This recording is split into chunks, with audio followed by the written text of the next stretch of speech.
on some wine? Of course. Man's on the camel. Yeah, and we start, and it's kind of ass backwards here. We start at the top. Yeah, well, when you think about it, Kyle, Runrig was the first wine we ever made. So why not start with the first wine we ever made back in 1994? Was 94 the first one? Yeah, first vintage of Runrig, 94. Ah, Hell's Bells sold that wine. Yeah. Okay, makes me feel good. Yeah, about 3 barrels were made in the old winery shed with our old chief winemaker, David. Yep. But Runrig now is, 25 vintages strong, vinified. This is, the 20th vintage, being the 2014, the new release. And yet again, you see what the class of the Barossa is, but more importantly, what we can work with and the genetic material that we have to work with in the Barossa Valley. Do you come from a land down under? This is Matt Lane. As you can see, he won't be short of any words over the next 12 minutes. This guy knows a lot about wine. He knows a lot about Australia. And you pretty much run things, at least for the Americas, for Torbreck, but it's even more than that, right? You guys are a bit fluid in how you rock now. Yeah, look, there's only a handful of us. I think there's 16 of us at the winery, so we're all over the world at the end of the day. But it's nice to have an intrinsic link to the winery in one way, shape or form, and we're all intimately connected to it. VP of the Americas, but you have a little deeper background than that with regards to wine? Yes, yeah. If you count my underage drinking years, Kyle, which were very competent actually, the drinking age in Australia recently went up from 4 to 6. I'm gonna need to see some identification. Really? Makes me feel young again. So I was grandfathered into the old rule. But that being said, I spent pretty much the last 20 years of my wine career in the Barossa Valley, and a really good swath of that with the mighty Penfolds. So it was a natural progression from Penfolds to a little bit of time with Peter Lehman. I really wanted to learn some stuff with the old man and Doug, and that was a wonderful experience to spend time with the Lehmans. And then it was a natural fit to walk straight into Torbreck. Right. The Barossa Valley is in Australia. Now, Australian wine. Some of the greatest wines in the world, my friend. Whatever. My friend had an Australian wine once. It was a little heavy and kind of. It was all right. That's what she said, though. But more importantly, let's sort of break that down, if I may, Cole, because many people ask me this question. What was the vintage like in Australia in 2015? I say to them, well, it's kind of like, what was the weather pattern like in the United States in 2012? Did the polar vortex come down from Canada? You can't say what was the vintage like in Australia. Right. There's 64 wine growing regions in Australia, and if you superimpose Europe over Australia, Egypt would be in Tasmania, and the Balkans, and then right over to Slovakia, and everything wouldn't even finish in New South Wales. You could put France, Britain, and Italy pretty much in South Australia. Yeah. So when you've got what is one of the driest and biggest continents in the world, talking about vintages is so hard, but on a South Australian standpoint, and by the way, South Australia is actually 1.5 times bigger than Texas. So we've actually got Texas in one thing. We can actually say we're bigger than Texas. But that being said, and Austin is the sister city to Adelaide, so we'll give them a break. But in terms of where we are in Australia, look, we haven't seen a big downturn, I guess, Kyle, in Barossa Vintners, from a Barossa Vintners standpoint. And if James March was here, he'd probably agree with me. He's head of the Barossa Grape and Wine Association. But sure, as in a category, there has been a decline.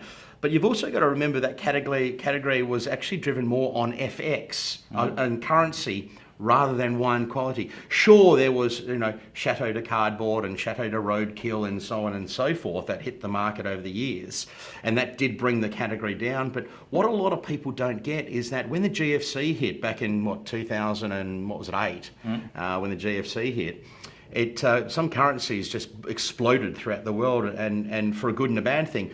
The currency of the Australian dollar went from nothing to 1 to 1, and even at one stage it got to $1.10 US. Yeah, Now picture that. That's actually lighting up a $10 bill every time you open the winery door. It literally is. Just throw it out the door. We can't trade in that environment. Torbreck put a stake in the ground, said we will stay in the United States and make it work. there we haven't had a price rise in 10 years. Yeah. So we made that work. But however, there were a swath of wineries that left sole for the fact they just could not financially trade in that environment. So it's got to be understood that it's FX related more so than it's wine quality, and that's been the killer of the Australian wine industry. Well, see, that's been the funny thing, right? Since because I've had the fortune of selling this wine since the first vintage. That Torbreck really has stood its ground, both from a vineyard standpoint and from a winemaking standpoint, over a number of years throughout all these changes. Yep. So when people talk about Australian wines getting bigger and more ponderous, or getting this or getting that, this has kind of stayed the same.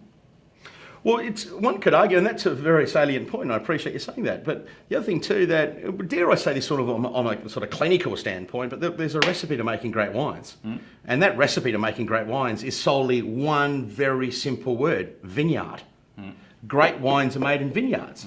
So when you've got the repository that we have at Torbreck with the extent of our genetic plant material, and how many vineyards that we have over the age of 75, 85, and even over the age of 110, like that's the key at the end of the day. So there's a reason why we've stood firm, because one, we didn't get caught up in the emotions of trying to make more wine or make a line extension or make something that we're not. But two, when you have such old genetic material, you can only push that material so far. So why don't you stay with the recipe that's been correct? Because eventually everything is cyclic, whether it's food, fashion, whatever, Kyle, it all comes back in one way, shape or form. Yeah. We hear that very famous saying, everything old becomes new again. Yeah. And that's very true. And that's very applicable with us at Torbreck. We've stayed course and we knew that it would come back one day. We've ridden that out. And the other thing too is that, we never got caught up in that price degradation. Right. It never affected us because we didn't drop our prices like everyone else. Well, in fact, it's the concept that a lot of, quote, old world estates have. When you think about the philosophies behind people working in their own valley, people working in different parts of the world, where it's already said, and we talked a little bit about this in the past, about, even Australia's, quote, the new world. In fact, Australia is more old world than the new world now, based on these, to your point, these plantings, these fabulous old vineyards from original clones. I got a dumb question for you. Where did Australian Syrah come from? Yeah, look, I wouldn't say it's a dumb question. It's a question that's hotly debated. And if we had Sir Bruce Tyrrell in the room, he would probably... Because it's old, right? Right. I mean, this is older than French Syrah. Oh, absolutely. Well, some of this material that's in the ground here of Shiraz in the Barossa Valley was planted before some of the Confederate wars in the United States. Now, we're talking the 1860s, when the North and the South used to fight each other. We've had vines in the ground prior to those great wars in the US. Right. Now, where did it come from? Look, there is, and we thank people like Bruce Tyrrell, like your Lumber and Penfolds, who have done extraordinary work in the Barossa Grape and Wine Association with James March, looking back over years and years and years of history. There is a lot of positivity to say that our old Shiraz came from the Ile of Hermitage. They did come from France, and But that seems like a fantasy story. It doesn't seem like it kind of does. But if you look back to Dr. James Busby, who was ironically a Scottish botanist, and as you guys know, Torbreck's named after a Scottish forest. Yeah. So it's quite ironic that we have some very old Syrah. But when he left Southampton in about 1823, 1824, he went via France, Spain, and the Cape. And he collected about 625 cuttings. And of those cuttings that finally made the 6-month voyage to Australia, only about 300 of them survived. Right. They were, as you know, they were all planted in the Sydney Botanical Gardens. And it is believed that Syrah that was planted in the Botanical Gardens about 1827, 1828, all came from the Rhone Valley in one way, shape or form. Now, another thing that you probably know, that South Australia was a free settled state. New South Wales, Victoria, and then Van Diemen's Land, or Tasmania as we now know it, were convict settled. And because they were convict settled, very few, let's say, gentry were sent there. When South Australia was free settled in 1836, they were settled by doctors and by those of the community that were sent to South Australia to try and make a difference, to try and build a free settled state. A lot of this old genetic material out of the Sydney Botanical Gardens was sent and planted in the Barossa around 1837 and in McLaren Vale about 1841. So we've had vines planted, Shiraz vines, original rootstocks, And you talk about clone, we don't even know what the clone is. No, actually, I was going to bring that up because when I went around the Barossa asking me, okay, so what kind of clonal stuff are you doing? And they're all looking at me like, We don't know. like they're like, well, it's the frigging Barossa Shiraz clone, idiot. Right? Like that's It's true. Because everywhere else in America, here it's like 337, 667, clone 4, blah, blah, blah, blah. And in Italy, it's like 27 different Sangiovese clones after counting. But here it's like, well, we got some Syrah and we put it in the ground. We actually call them BV clones, Barossa Valley clones. And Right. I think it's 1125 or 1786 or whatever it is. But essentially, it's all pulled off that original Buzz material, right? Correct. 100% correct. That genetic material in the Barossa, to your point, is some of the oldest and the oldest living Shiraz commercial vineyard on the planet is in the Barossa. And we have, I'm not going to say there's a multitude because a lot of those old great Shiraz vineyards, as our Mataro vineyards, were ripped up in the 1980s during the vine pool era. But to the point of old vine Shiraz in the Barossa, we've all got a little patch ourselves, and it is more precious than anything we can ever acknowledge. And it's kind of funny, you might get a kick out of this, but I've been tasting some stuff that actually, because some of the Barossa clones are making their way back to the States. Yeah, there is. And there's some Syrah vineyards being planted with Barossa clone in the States. The Barossa clone tasted like effing Barossa Valley. And I think a lot of people associate Barossa Valley with the terroir. But I don't think a lot of people associate the particular Syrah that's planted in the Barossa Valley with regards to the flavor profile of that wine. Mm-hmm. And I saw it real time. Mm-hmm. Like we tasted through and it was like, well, this tastes like Australian Shiraz. Yeah, genetic material has a lot to do with it, and you're talking of things like about bunch weight, elongation, juice, and so on and so forth. And I know Penfolds did something like many years ago when they took McGill Estate clones and they planted in Camada Hills in Paso Robles. I don't recall what the project was actually finished as, but I remember tasting that wine on multiple occasions, and it tasted like McGill Estate. Yeah. It's very true. Talking about genetic plant material does find a home across the world, but there is certain material that does actually, as many of us say, we don't use the word terroir in Australia, in the Barossa. That to me is a French word meaning Brettanomyces. But be that as it may, there is a very common thread of discussion in the Barossa that you use, and that's the term of typicity of place. And that's very important to understand that, and there's no doubt that our clonal selection of the Barossa does take on that typicity of place. And if you were planted in the ground for 160 years, well, you would smell and taste like that too, wouldn't you? I would smell really funny and bad.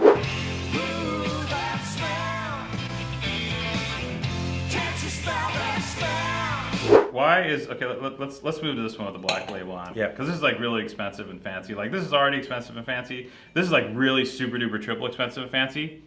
But the vines here are older and it comes from like a really good area. And why is this so special? What a great question.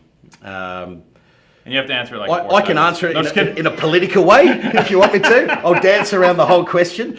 Look, let's just say, back to the point, and if Nigel Belitsky was here, our chief viticulturist, he would agree, and Ian Hongo, our chief winemaker, would say the same thing. The Laird vineyard has an X factor to it. And you look at the great vineyards across the world, and look, you can name a dozen of them now, from Burgundy to Champagne to wherever that may be. They've all got an X factor. And what does that really mean? It's site, it's slope, it's aspect, it's genetic plant material, it's soil, it's definition. It's all of what you read in the viticultural books. And the Laird vineyard is, look, a bit of a genetic freak at the end of the day. Then talk about the world of genetic freaks in sports. You'd say, Michael Phelps and Jordan Spieth and Tiger Woods and so forth. They were all genetic freaks. This vineyard is one of the best vineyards I've ever seen. And I've been loitering around the Barossa Valley for 21 years. But why? Because of exactly what I explained. Aspect, slope, genetic material, soil health, the way it hits the aspect of the sun in the morning and the afternoon. Plus, this vineyard, as you just cited, Kyle, this was planted in 54. I've got run rig vineyards that go back to 1890. Yeah. The fact of the matter is that, yeah, sure, great old vineyards should make great old wines, or great wines, period. But there are a handful of vineyards in the world that don't need to be old. And what are we talking, that 70-year-old vineyard now, or slightly under? But that, to me, has an aspect and a taste profile and a uniqueness via its site that I've never seen anywhere in the Barossa. Did this vineyard carry that reputation amongst the old timers even? It did. It used to be owned by Malcolm Seppelt, and we used to buy his fruit prior to us. Actually, Ringland made wine off that called Three Rivers. That was his vineyard. I'm sure Chris made it off that. I'm pretty sure it was Three Rivers. And I think Ralph Binder might have made a wine off that too. Okay, right, yeah. Yeah, it might have been. I think it's called the Hirsch or the Heisch vineyard. I can't recall. Oh, Henschke. Yeah, I think that might have come off that vineyard. Oh, really? Okay. It may have. That was a hell of a wine. We brought this vineyard off Malcolm Seppelt for quite a handsome sum a few years ago. We now own it, and it is certainly the pride and joy within the Barossa vineyards, and it's the pride and joy for us as well. It's an amazing vineyard, Kyle, and I, without sort of pontificating more, it's the X factor that makes it. And I don't say it as a flippant statement. Sometimes you can't actually explain what the X factor is. Yeah, the wine's really freaking good. It's off the charts good. 2012 is what the fourth release of the Laird, first vintage of the Laird was 2005, and we've just sort of hit its stride every year since, and it's a pretty special wine to us. And look, from a winemaker's perspective, as we are back in the Barossa, we don't drink this wine all the time. We don't have enough of it. So for us to have this today, all the way over here in California, is actually quite a special treat. Yeah, no, I special treated it all the way down my pie hole. 90 seconds left. Yep. Grenache, dude. Yep. Grenache is the new horizon. Grenache wasn't taken seriously in the Barossa for many years, just like in many other parts of the world, and now it's being taken seriously. 90 seconds. Why? Probably some of the oldest unique material. It is so uniquely suited to the Barossa. The head trained goblet training for the Barossa that we have with the old vines. They are some of the best wines at best vineyards to work with. And great Grenache, in my eyes, doesn't hit its stride till it's about 50 to 70 years of age. Yeah. And once it's hit that, you're going to make wines that are just haunting / ethereal. And that's what we can do in the Barossa with old vine Grenache. And it's very important to Torbreck. If so, one may argue more than Shiraz. Camera guy, how much time do we have? Yeah. It doesn't taste like candy anymore. It's No. like lolly. It's getting a little more serious. It has to, yeah. A little different treatment in the winery? Yeah, a little bit. Obviously, our recipe in terms of winemaking doesn't change a lot in the winery because, again, great wines are made in vineyards. You make a wine in the vineyard before you even get it to the winery. The process in the winery is exactly that. It's guiding it through and finishing it off and sending it to barrel. But with Grenache, you just got to be a bit more careful. It's the warm climate Pinot. It can be very difficult to work with, so you've just got to treat it with a little bit more respect. Yeah. But when you've got old vine Grenache, it really is one of the great aspects of winemaking. You guys are killing it right now. We are out of here. Matt Lane, thank you. You crushed it. Thank you. Bam.